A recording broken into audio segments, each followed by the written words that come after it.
ప్రభునందు ప్రియమైన దేవుని బిడ్డలైన మీ అందరికీ ప్రభువును రక్షకుడును యేసు క్రీస్తు శుభనామంలో మీ అందరికీ వందనాలు తెలియజేస్తున్నాను.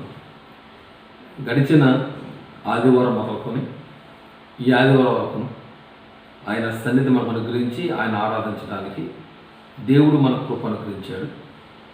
ఈ కరోనా నేపథ్యంలో గత 5 వారాలుగా మరి ఎవరింటికి ఆడేవారు ఉండి ప్రభుని ఆరాధన చేసుకుంటున్నాం. ఈ దినం కూడా ఈ విధముగా దేవుడు మనకు అనుగ్రహించినందుకు ప్రభుకి మనసారా ఒకసారి స్తుతిని అర్పిద్దాం. హల్లెలూయా. ప్రియులారా, దేవుని వాక్య భాగాన్ని మనం జ్ఞాపకం చేసుకుందాం. ప్రభు యొక్క రాకడకి ముందు సూచనలు, యుగ సమాప్తికి ముందు సూచనలు, ప్రతి వారం ఒక్కొక్క విషయాన్ని జ్ఞాపకం చేసుకుంటున్నాం. ఈ వారాలు కూడా మరొక విషయాన్ని మనం జ్ఞాపకం చేసుకుందాం.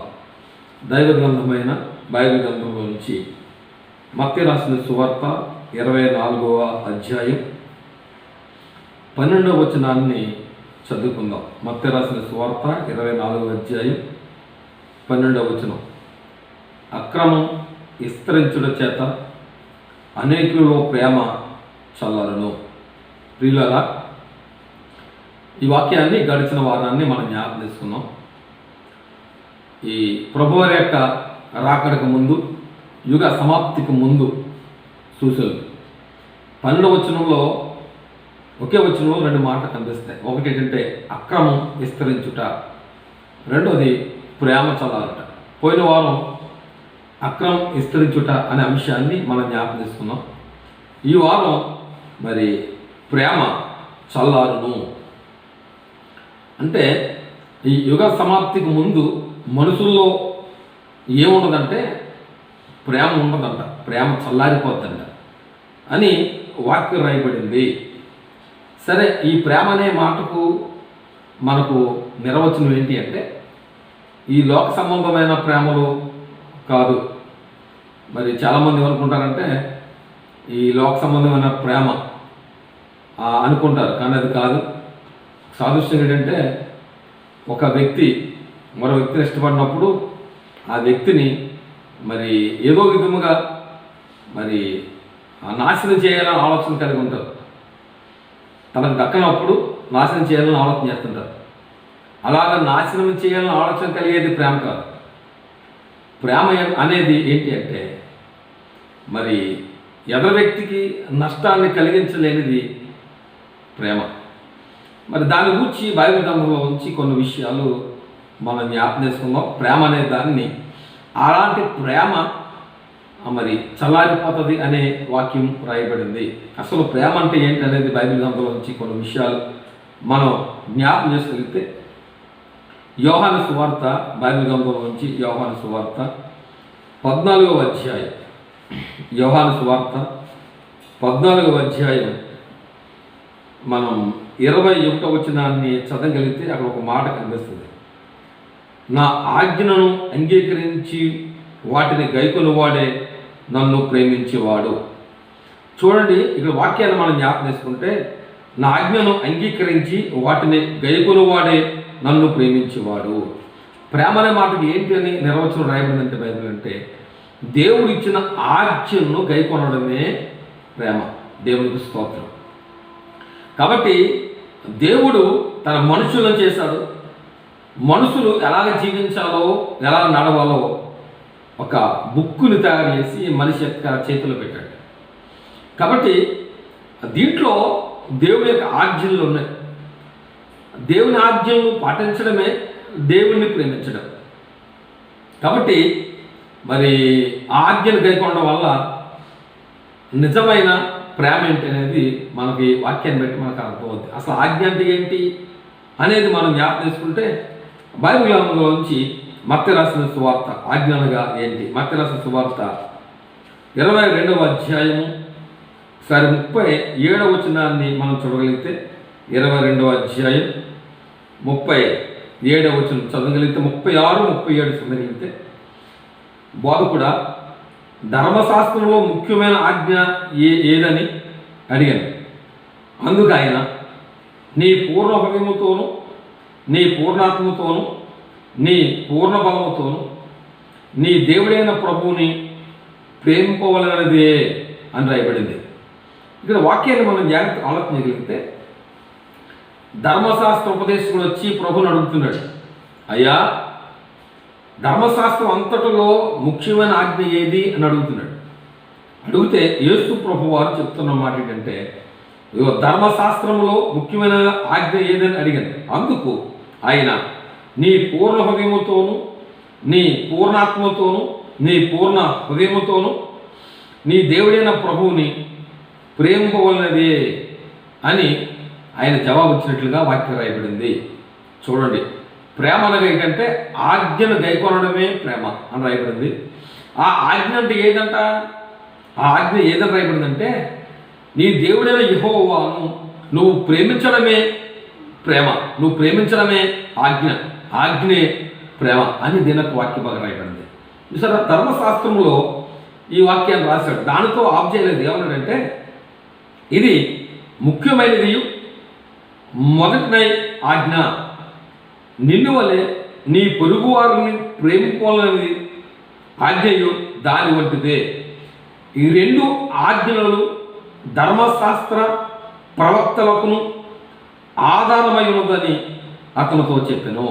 చూడండి, మొదటి ఆజ్ఞ ఏంటి అంటే నిన్ను వల్ల నీ పొరుగు వారు మొదటి ఆజ్ఞ ఏమని రాయబడిందంటే నీ దేవుడిని యెహోవాను పూర్ణ హృదయముతో ప్రేమించమన్నాడు. రెండవ ఆజ్ఞ నిన్ను వలె నీ పొరుగు వారిని ప్రేమించమన్నట్లుగా దేవుని యొక్క వాక్య భాగంలో రాయబడింది. కాబట్టి ప్రియులారా, దేవుని వాక్యాన్ని ఎరిగిన మీరు, దేవుని వాక్యాన్ని గ్రహిస్తున్న మీరు ఆలోచించండి. మొదటి ఆజ్ఞ అంట దేవుని ప్రేమించడం, రెండో ఆజ్ఞ మనుషుల్ని ప్రేమించడం. ఎందుకు అని ఆలోచన చేయగలిగితే దేవుడు మనిషిని చేశాడు కాబట్టి మనిషి దేవుణ్ణి ప్రేమించాలి. తర్వాత మరి మనిషిని చేసిన దేవుడు తోటి మనిషిని కూడా చేశాడు కాబట్టి మనిషి ప్రేమించాలి. అది రెండో ఆజ్ఞ. ఈ రెండు ఆజ్ఞల్లో అంతటా కూడా ధర్మశాస్త్రం అంతటికి, బైబిల్ గ్రంథాల అంతటికి ఆధారము అని రాయబడింది. ఇంకా చాలా ఆజ్ఞలు ఉన్నాయి. ఈ ఆజ్ఞలన్నీ కూడా ఈ రెండు ఆజ్ఞల్లో ఇవ్వబడినట్లుగా బైబిల్ గ్రంథం రాయబడింది. కనుక మొట్టమొదటి ఏం చేయబడాలంటే దేవుణ్ణి ప్రేమించాలి. మొట్టమొదటిగా దేవుణ్ణి ప్రేమించాలి అని దీనికి వాక్యం రాయబడింది. సరే, మంచిది. మరి మనుషులు ఏం చేస్తున్నారు అని ఆలోచించగలిగితే మరి యోహాను సువార్త 3వ అధ్యాయము దేవుని ప్రేమిస్తున్నారా అని ఆలోచించగలిగితే యోహాను సువార్త 3వ అధ్యాయం ఒకసారి 19వ వచనాన్ని మనం చూడగలిగితే అక్కడ ఒక మాట మనకు కనిపిస్తుంది.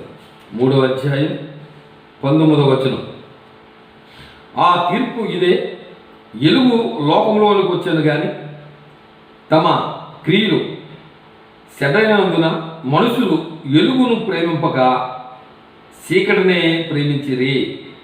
చూడండి, ఇక్కడ దేన్ని ప్రేమిస్తున్నారు మనుషులు అని యేసు ప్రభువు చెప్పారంటే లోకమంతా చెడ్డైనందునంట ఎలుగును ప్రేమించకుండా ఏమి ప్రేమిస్తారంటే చీకటిని ప్రేమిస్తున్నారంట.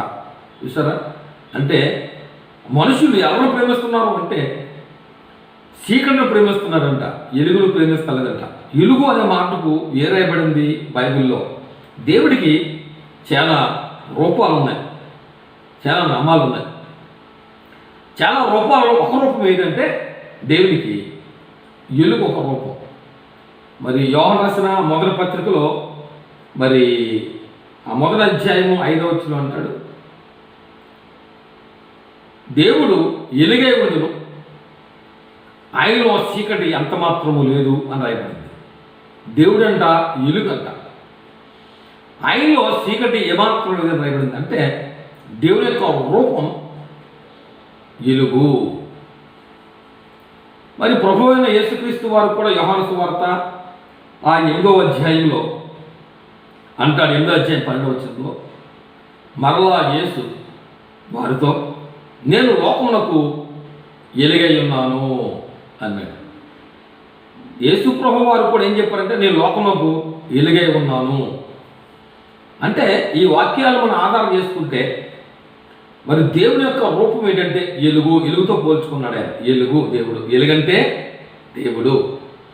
ఇక్కడ ఈ యోహాను సువార్త 3వ అధ్యాయం 19వ వచనంలో రాయబడిన మాట ఏంటంటే, ఆ తీర్పు ఇదే, ఎలుగు లోకంలోకి వచ్చాను కానీ తమ క్రియలు శటమైనందున మనుషులు ఎలుగును ప్రేమింపక చీకటినే ప్రేమిస్తున్నారు. చూసారా, ఎలుగును ప్రేమిస్తారంట, ఏం ప్రేమిస్తున్నారంట? చీకటిని ప్రేమిస్తున్నారు అని దీనికి వాక్యం రాయబడింది. ఎలుగనగా ఎవరని మనం జ్ఞాపకం చేసుకున్నాం? దేవుడు. చూడండి, దేవుణ్ణి ప్రేమించకుండా ఏం ప్రేమిస్తారంటే చీకటిని ప్రేమిస్తున్నారంట, పాపాన్ని ప్రేమిస్తున్నారు. చూసారా, అంటే ఇప్పుడు ఈ వాక్యాన్ని బట్టి మనం అర్థం చేసుకోవాల్సిన విషయం ఏంటంటే దేవుణ్ణి ద్వేషిస్తున్నారు, చీకటిని ప్రేమిస్తున్నారు. సరే, మనం జ్ఞాపకం వచ్చిన భాగంలోకి వెళ్ళగలిగితే అంత్యకాలంలో అక్రమం విస్తరించడం వలన మనుషులు ఏం చల్లారిపోద్ది అనుకున్నాం? ప్రేమ చల్లారిపోద్ది. ఇక్కడ వాక్యాన్ని మనం జ్ఞాపకం చేసుకున్నప్పుడు వాళ్ళు ఎలుగును ప్రేమించకుండా చీకటిని ప్రేమిస్తున్నారు, అంటే దేవుని ప్రేమించడం మానేశారు. అంటే ఏమైపోయింది? ప్రేమ చల్లారిపోయింది అనే విషయాన్ని మీకు జ్ఞాపకం చేస్తున్నాను. చూసారా, దేవుణ్ణి ప్రేమించడం బదులుగా దేవుని స్థానంలో మనిషిని పెడుతున్నాడు, మనిషిని ప్రేమిస్తున్నాడు. మనిషిని దేవుడిగా చూసుకుంటున్నాడు, దేవుని మనిషిగా చూస్తున్నాడు. అందుకే రోమపత్రికలో మంచి మాట రాస్తాడు. 1వ అధ్యాయం ఒకసారి 22వ వచనానికైనా మనం చదువుగలిగితే, రోమపత్రిక 1వ అధ్యాయం 23వ వచనాన్ని చూడగలిగితే అక్కడ మనిషి దేన్ని ప్రేమిస్తున్నాడు లేకపోతే దేవుని ఆరాధిస్తున్నాడు అనేది ఆలోచించగలిగితే అక్కడ రాస్తారు స్పష్టంగా. చూడండి, 23వ వచనం, వారు అక్షయుడగు దేవుణ్ణి మహిమను క్షయమయగు మనుషుల యొక్కయు పశువుల యొక్కయు సతుర్జత జంతువుల యొక్కయు పురుగుల యొక్కయు ప్రథమ రూపంగా మార్చిరి అని రాయబడింది. చూడండి, ఇక్కడ వాక్యం మనం జాగ్రత్తగా తగిలితే అక్షయుడగు దేవుడి యొక్క మహిమ అంట ఎవరితో పోల్చుకున్నారు అంటే మనుషులతో పోల్చుకున్నారు, పక్షులతో పోల్చుకున్నారు, జంతువులతో పోల్చుకున్నారు, పురుగులతో పోల్చుకున్నారు. అంటే దేవుడిని ద్వేషించారు, పురుగులకి పక్షులకి ప్రాధాన్యత ఇచ్చినట్లుగా, అంటే దేవుడిగా మలుచుకున్నట్లుగా దేవుని వాక్య భాగం రాయబడింది. మనం ఈ కాలాన్ని జాగ్రత్తగా ఆలోచించగలిగితే చూడండి, అసలు సృష్టికర్త ఎవరో ఆయన ప్రేమించుకుంటా సృష్టికర్తని ద్వేషిస్తూ సృష్టికర్తను వదిలేసి సృష్టిని ఆరాధించడం ప్రారంభిస్తున్నారు మనుషులు, లోపల మనుషులు. దీన్ని బట్టి మనం అర్థం చేసుకున్న విషయం ఆలోచించగలిగితే ఇప్పుడు ఏమైపోయిందంటే ఈ సృష్టిని చేసిన దేవుడి మీద ఉన్న ప్రేమ ఏమైపోయింది మనుషులకంటే చల్లారిపోయింది అనే విషయాన్ని జ్ఞాపకం చేస్తున్నారు. గుర్తించలేని వాతావరణంలో మనుషులు ఉన్నారు, ఎవరు దైవమో గుర్తించలేని వాతావరణంలో ప్రజలు ఉన్నారు అనే విషయాన్ని మీకు జ్ఞాపకం చేస్తున్నాను. సాదృశ్యంగా ఒక మాట చెప్తున్నాను, మీకు ఆలోచించండి. ఇద్దరు స్నేహితులు ఉండేవారు. వాళ్ళిద్దరూ స్నేహంగా జీవించిన తర్వాత వాళ్ళిద్దరూ పెద్దలు అయ్యారు. వాళ్ళు ఎవరి బట్టి వాళ్ళు వ్యాపారం చేయడం ప్రారంభించారు. ఒక స్నేహితుడు బాగా వ్యాపారం చేసి సంపాదించి ఉన్నతమైన స్థితిలోకి వెళ్ళాడు. మరొక స్నేహితుడు తన ఆస్తి అంతా పోగొట్టుకున్నాడు. తర్వాత మరలా కలిశారు. వారిద్దరి యొక్క యోగక్షేమాలు కోరుకున్నారు, అడుక్కున్నారు ఒక్కొక్కరు. యోగక్షేమాలు కోరుకున్నప్పుడు బాగా సంపాదించిన యొక్క స్థితిని వాడు చెప్పాడు. బాగా మొత్తం వ్యాపారం పోగొట్టుకున్న స్థితిని కూడా చెప్పాడు. వాడి మీద జారిపడి స్నేహితుల మీద ఆ స్నేహితుడు అన్నాడు, రే మరి నీకు ఒక మేకపిల్ల ఇస్తున్నాను, దాన్ని తీసుకొని దాన్ని పెంచు, దాంతో గొప్పోడై జీవించని చెప్తే సంతోషంగా అంగీకరించి ఆ మేకపిల్లని భుజం మీద వేసుకొని అతడు బయలుదేరి వెళ్ళిపోయాడు. ఈ సంభాషణ నలుగురు దొంగలు చూసి ఏదో విధముగా ఆ మేకపిల్లను సొంతం చేసుకున్న ఆలోచన కలిగి వాళ్ళు ఒక ఆలోచన కలిగిన వారై ఒక్కొక్కరుగా దారి కాసుకుంటా మాట్లాడుకుంటా వెళ్ళడం ప్రారంభించారు. మొదటి వ్యక్తి కనిపించాడు. బాబు ఎక్కడి నుంచి వెళ్తామని అడిగాడు. నీ మెడ మీద ఉన్నది ఏంటి అని అడిగాడు. మేకపిల్ల అంటే, ఇది మేకపిల్ల ఏంటయ్యా, ఇది కుక్క పిల్ల అన్నాడు. అప్పుడు అతను అన్నాడు, కుక్క పిల్ల కాదయ్యా, మేకపిల్ల నా స్నేహితుడు ఇచ్చాడని చెప్తే, అచ్చే ఇంత తెంగరోడ్డు పడయ్యా, అది మేకపిల్ల, ఆ కుక్క పిల్ల అన్నాడు. సరే, మొదటివాడు మాట తీసుకోలేదు. కొంత దూరం తర్వాత రెండోవాడు కనిపించాడు. రెండోవాడు కూడా సేమ్ డైలాగ్ ఇచ్చాడు. ఎందుకంటే ఆల్రెడీ ముందే వాళ్ళు మాట్లాడుకున్నారు కనుక ఆ రెండోవాడు కూడా సేమ్ అదే మాట్లాడాడు. ఏంటయ్యా కుక్క పిల్ల మెల్ల మీద పట్టుకెళ్తున్నాం అన్నాడు. లేదు మేక పిల్ల అన్నాడు. మూడోవాడు కూడా అదే మాట మాట్లాడాడు. మూడోవాడు కూడా అదే సంబంధం చెప్పాడు. నాలుగోవాడు కూడా అదే మాట్లాడాడు. ఏంటయ్యా మెల్ల మీద కుక్క పిల్ల పట్టుకుని వెళ్తున్నాం అన్నాడు. ఈ 4 మాటలు విన్న తర్వాత మేకని కూడా అతడు కుక్కే నమ్మే. చూడండి, నలుగురు చెప్పిన మాట అది మేకపిల్లైనా అది కుక్కపిల్లగా మారిపోయింది. దాన్ని విడిచిపెట్టి వెళ్ళిపోయాడు. మేకపిల్ల కాదనుకున్నాడు, కుక్కపిల్ల అనుకున్నాడు. చూడండి ఎంత భయంకర పరిస్థితి. ఈనాడు కూడా దేవుణ్ణి కూడా నలుగురు తన తోసిన ప్రకారంగా మాట్లాడుతూ దేవుడుగా కాకుండా రకరకాలుగా అనుకుంటుంటే నిజంగా దేవుడి గురించి ఎదిగిన మనుషులు కూడా నిజంగా యేసుప్రభువు వారు దేవుడేనా అన్న అనుమానం వచ్చే రోజులు వచ్చినాయి.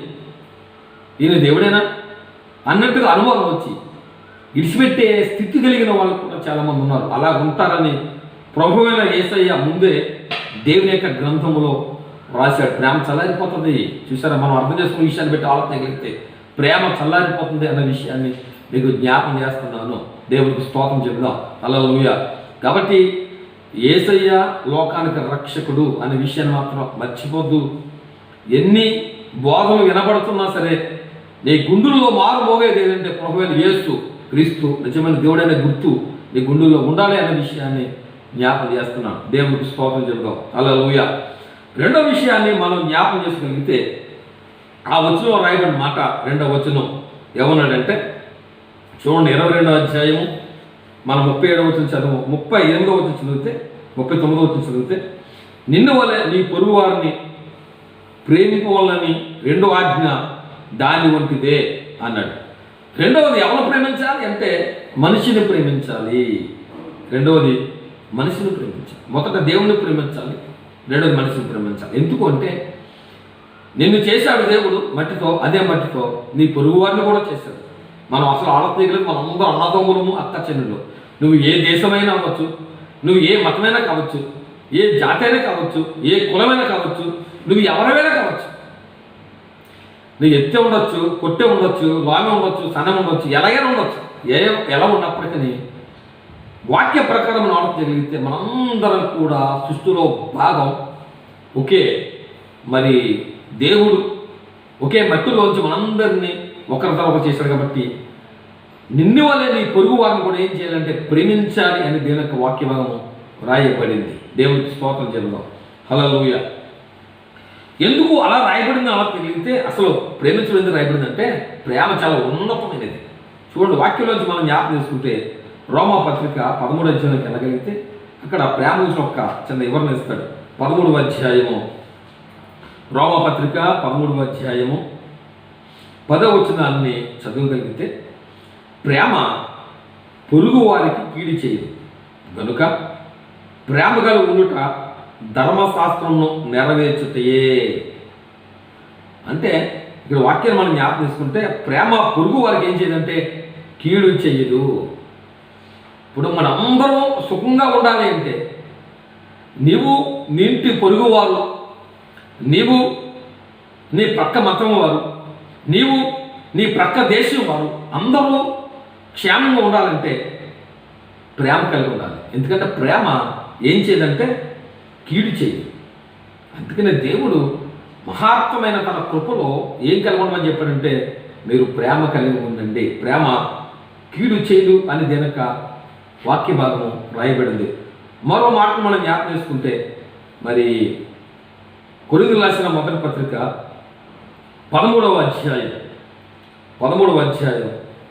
4 నుంచి 8 వచనాలు చూస్తే అక్కడ ఆ ప్రేమ గురించి కొన్ని విషయాలు రాస్తాడు.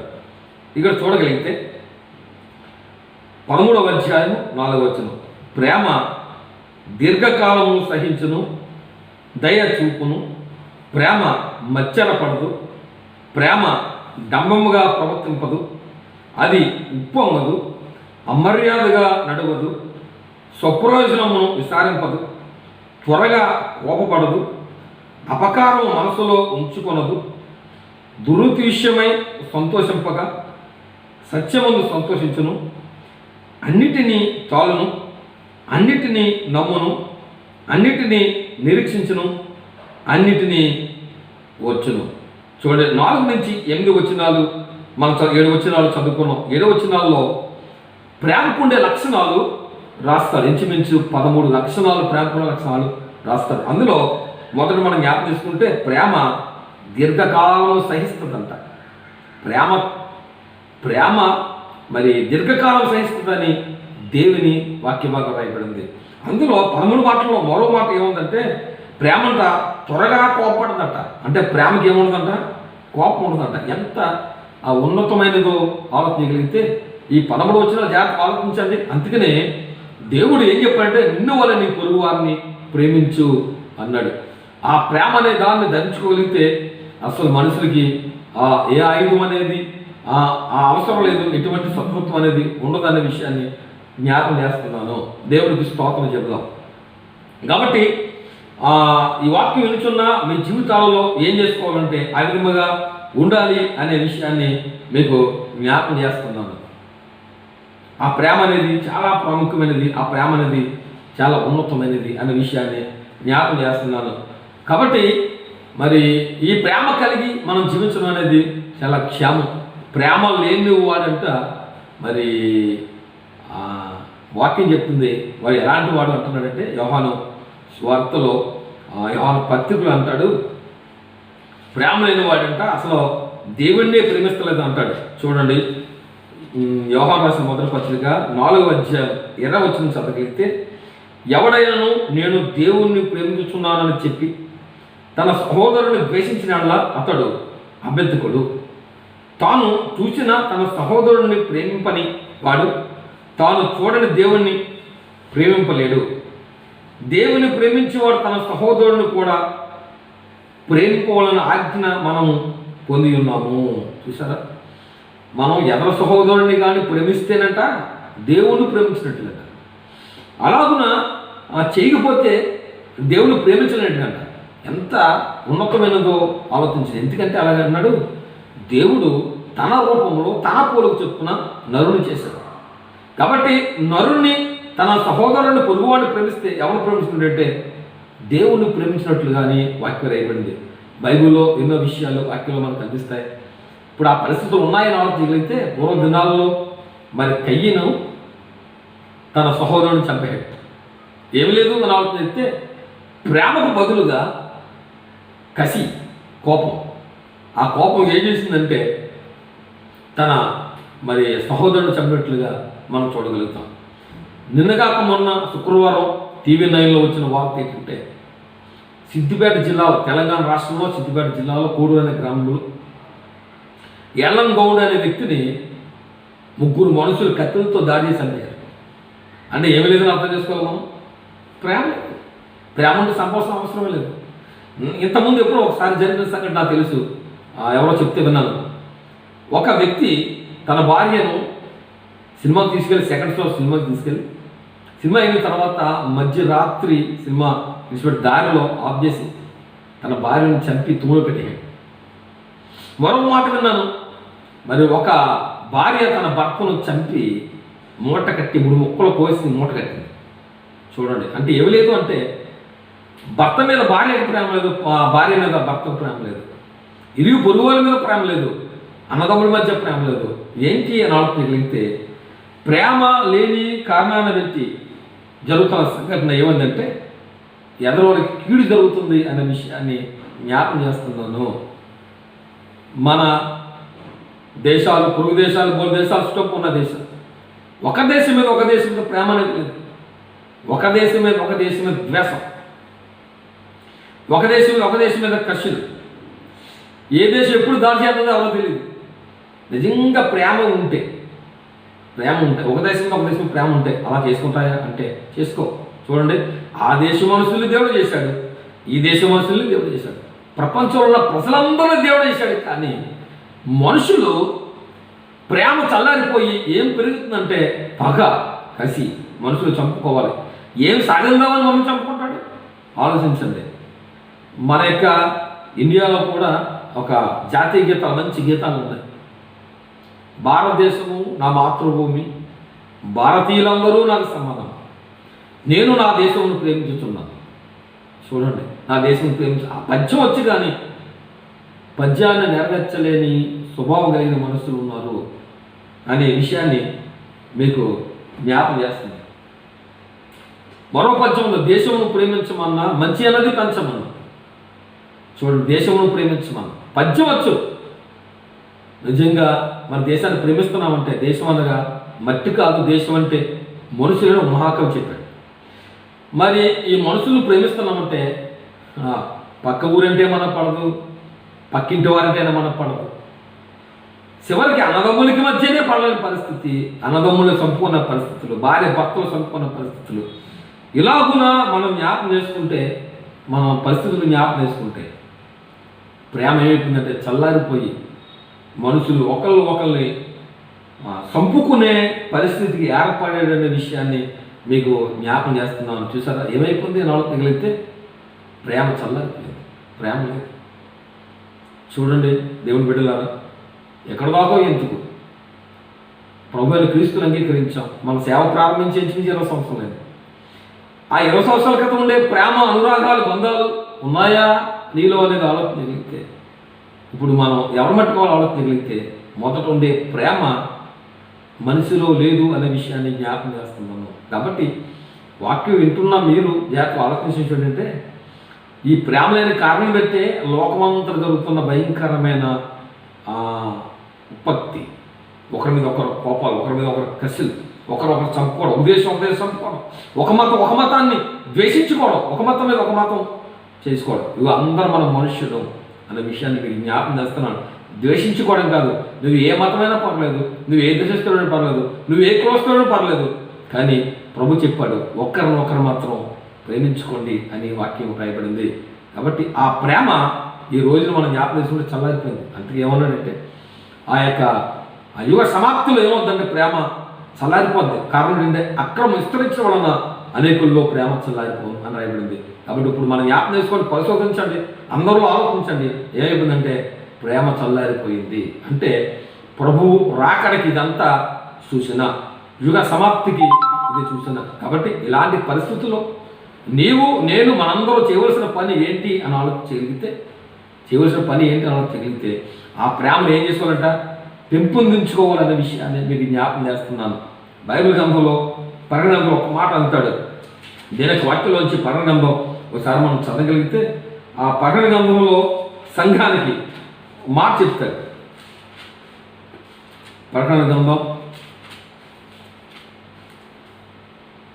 దేవుని వాక్యంలో వచ్చి, నీవు మొదటి ప్రేమను నువ్వు మరచతివి కనుక నువ్వు మొదటి ప్రేమను కలిగి జీవించమని దేవుని యొక్క వాక్యం మనకు చెలవిస్తుంది. ఆ మొదటి క్రియలను చేసిన ఎడల నీ దగ్గర ఉన్న దీపస్తంభాన్ని తీసివేయను అని ప్రకటన గ్రంథంలో దేవుడు మరి తన వాక్కు ద్వారా యోహానుకు తెలియజేసినట్లుగా రాయబడింది. అంటే ఆ ప్రకటన గ్రంథంలో ఉండే సంఘాలు 7 సంఘాలు, ఒక సంఘం ఏం చేయబడుతుందంటే మొదటున్న ప్రేమ మర్చిపోయిందంట. కాబట్టి నీవు ఆ మొదటి క్రియలు మరలా చేయమంటాడు. ఆ మొదటి చేస్తే నీలో మళ్ళా దేవుడి ప్రేమ ప్రారంభించబడుతుంది అంటాడు. కాబట్టి అంత్యకాలంలో, అంత్య దినాలలో మనం చేయవలసిన పని ఏంటంటే నీలో ఉన్న నాలో ఉన్న ప్రేమను ఒకసారి జ్ఞాపం చేసుకొని పెంపొందించుకోవాలి అనే విషయాన్ని జ్ఞాపం చేస్తున్నాను. దేవుడి మీద ఉందా ప్రేమ లేదా అనేది గుర్తించు. మరి సహోదరుల మీద ఉందా లేదా ప్రేమ అనేది గుర్తించి మరి దేవునికి ఇష్టంగా జీవించాలనే విషయాన్ని జ్ఞాపం చేస్తాను. దేవుడి పట్ల ఎలా ఉన్నావు, సహోదరుడి పట్ల ఎలా ఉన్నావు? దేవుని ప్రేమించడం అనేది దేవుని ఆజ్ఞ గైకొనాలి. కాబట్టి దేవుని ఆజ్ఞ గైకుంటున్నావా? మరి ఈయనవల్ల నీ గురువారిని ప్రేమిస్తున్నావు లేదనే విషయాన్ని గుర్తించు. ఆ భయంకరమైన తీర్పు పోకుండా మంచి దినాల్లోకి, మరి అపాయకరమైన దినాల్లో, ఈ యుగ సూచనలకు గుర్తుగా ఉన్న ఈ దినాల్లో నీ భక్తిని కాపాడుకో. ప్రభు వస్తే దేవురాజ్యాన్ని చేరడానికి నీ ప్రేమే కారణం అనే విషయాన్ని జ్ఞాపకం చేస్తాను. కాబట్టి ఈ విషయాన్ని పరిశోధించుకో, గుర్తించుకో.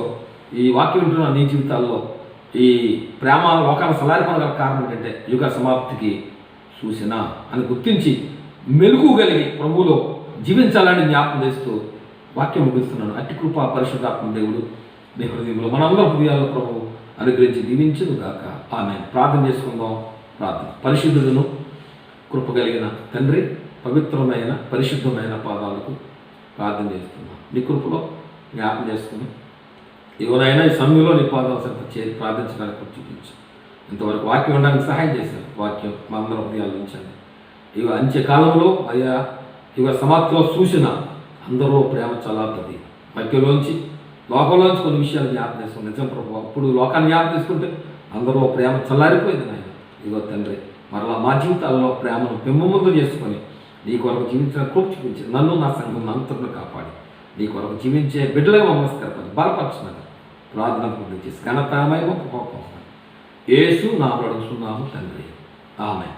మన తండ్రి అయిన దేవుడు ప్రేమ, కుమారుడైన యేసుక్రీస్తు వారి కృప, పరిశుద్ధాత్మ అన్యోన్య సహాయము సహవాసం నిత్యము రాకపోయిన కృప తోడు నడిపించి ఆశ్రయించి దీవించును గాక. ఆమేన్, ఆమేన్. మీ అందరికి వందనాలు పిల్లరా. మరి దేవుని కృప చేత ఇంతటితో ఈ ఆరాధన ముగించబడ్డది. దేవుని చిత్తమైతే దేవుని యొక్క చిత్తంలో వచ్చే ఆదివారం కూడా మరి ఈ విధంగానే మనం ఆరాధన చేసుకుంటాం కనుక మరి ప్రభుత్వంలో సిద్ధపడి అందరూ మరి ఆరాధించబడడానికి మరి సిద్ధపడాలని అందరికి జ్ఞాపకం చేస్తున్నాను. అందరూ కూడా చాలా జాగ్రత్తగా జీవిస్తూ మరి ప్రభుత్వంలో ప్రార్థన చేసుకుంటూ వాక్య జ్ఞానంతో ఉంటూ భక్తులు గడుపుతూ ప్రభు కొరకు జీవించాలని జ్ఞాపకం చేస్తూ ముగిస్తూ అట్టి కృప ప్రభు మనందరూ దీవించి నడిపించిందా ఆమె ప్రభువును దీవించిందా ఆమె.